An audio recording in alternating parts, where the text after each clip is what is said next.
The events in West Yorkshire in 1980 are some of the strangest that I've come across so far.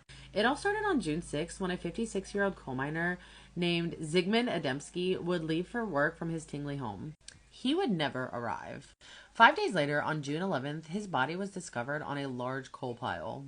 Alan Godfrey was the police constable that was called onto that case to investigate, and he said it was one of the strangest that he had seen. He said that the body was in a suit that was fastened incorrectly. He said that his hair was also cut very short, almost bald, and there was a ring of burns on his skin. He also said that it was very strange that he was clean shaven because he had been missing for 5 days at that point. And the strangest part about all of it was on one of the wounds, there was a yellow-green ointment that was tested by toxicology, and they could not determine what it was. The coroner on that case said it was one of the strangest cases that he had seen in his entire career.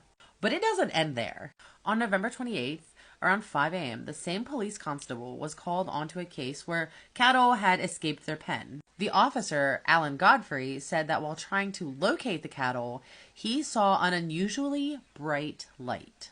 When he looked a little bit closer, he saw that not only was this a bright light, but it was a strange dome-like craft with a very visible set of windows. He tried to radio this in, but his radio didn't work.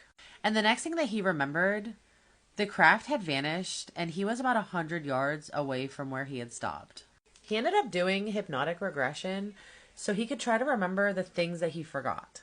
During these sessions, he said that he remembered being hit with a bright beam of light and then being levitated into the craft. He also said that he remembers being on a metal table and surrounded by strange beings with bulbous heads. He remembers being medically examined, and he also remembers a very human-like being whose name was Joseph. After he started talking about this, he had an encounter with a very strange man.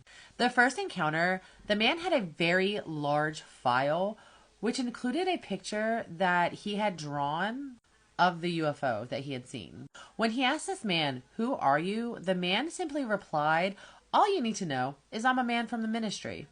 He described this man as being an arrogant bastard. He said that he had several run-ins with this man, and he couldn't determine what ministry that this man was from. This is when his life starts falling to pieces. He obviously faced a lot of ridicule. He lost his home, his marriage ended, he lost his job at the police department, and he said that he believed he was being silenced.